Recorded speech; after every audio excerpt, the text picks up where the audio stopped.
Well, Marjorie Taylor Greene is resigning from Congress in January, so just a couple of months away.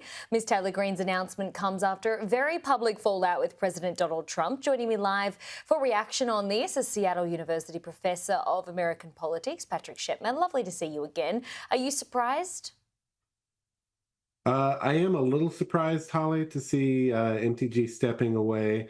Uh, but we've also seen a pretty dramatic turn in how she approached politics over the last couple months. So I'm less surprised now than I would have been even a couple months ago. In her statement, she said were roughly along the lines of something that she feels that Washington, she's always been despised there, that she never fit in. Mhm. And of course, her resignation is after this very public fallout with President Trump. What do you make of all of that and her recent comments? Well, I think President Trump himself has a growing rift between the elite that he surrounded himself in DC and the part of the MAGA base that Marjorie Taylor Greene represents. President Trump is often run as a populist, but he's often governed as more of a conventional Republican, at least when it comes to domestic policy, and particularly economic policy, where a lot of the MAGA base have really wanted to see more transformational change and move towards a more populist economy. And that's something that Marjorie Taylor Greene was always an advocate for.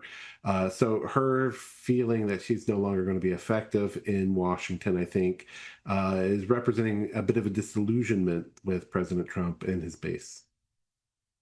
So why do you think she made this decision? Do you think it's purely down to this fallout with President Trump? I mean, he came out branding her a traitor, that she was wacky. He also said that he would endorse a challenger against her at the next election. Do you think it was just too much of a stress or a worry for her?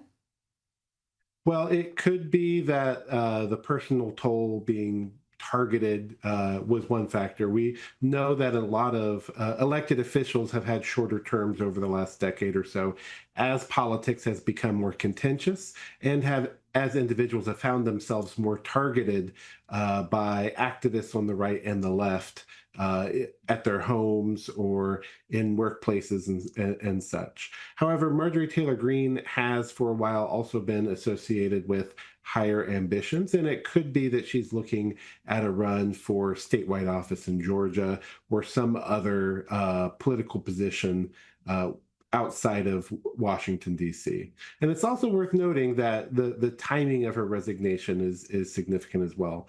By resigning on January the 5th, she'll have just completed her fifth year, which makes her eligible for congressional pensions. There you go. Yeah, the timing, very coincidental, one could think. I'll get your thoughts as well, Patrick, on Donald Trump also giving incoming New York Mayor Zohran Mamdani a very warm White House welcome, I have to say. It was surprisingly friendly, from firing barbs to all smiles in front of the cameras. How long will it last? None of us really know. Yeah, that's exactly the case. None of us will know how long it'll last. I think a lot of people going in thought that the meeting between Trump and Mamdani would be like the first meeting between President Trump and President Zelensky of Ukraine, but it wound up being more like the second meeting between President Trump and President Zelensky. President Trump, if there is anything that has been consistent about him, is that he is endlessly fascinated with his home city of New York, and that he likes a winner. And Mamdani's victory, which if we had looked at this a year ago, would not have been expected, and his effectiveness at driving a message that runs close to parts of President Trump's MAGA agendas, particularly focused on affordability, may have the president seeking, not necessarily allies, but he can see a path where there is room to work together. I mean, both putting their differences aside here to get things done, which is good. I mean, New York, of course, relies on federal money. So you'd have to say it's a pretty wise political move to meet with President Trump. Yeah. Mayor-elect Mamdani has shown a lot of political savvy since his election, and he's taken a number of moves in building his administration that have taken some of his supporters by surprise, to be sure, turning to a number of people with considerable City Hall experience, for example, to lead parts of his administration as deputy mayors and so forth, pushing his ally Brad Landers to challenge Daniel Golden, a more moderate Democrat in the Long Island area, rather than giving him a position in the government itself. He's shown a number of pragmatic moves that he's made that show that he's taking this new position seriously, and he doesn't intend to just be an ideologue. Well, it's good to be on President Trump's good side, I would say, to get things done as well, diplomatically. On the Ukraine proposal that's been put forward, a lot of talk that this favours Russia. What do you make of all of that? Will Ukraine concede here? What if it doesn't? How do you see this all playing out? Well, Ukraine finds itself in a difficult position, although the position is somewhat less difficult given the relative lack of financial support coming from the US over the course of the year.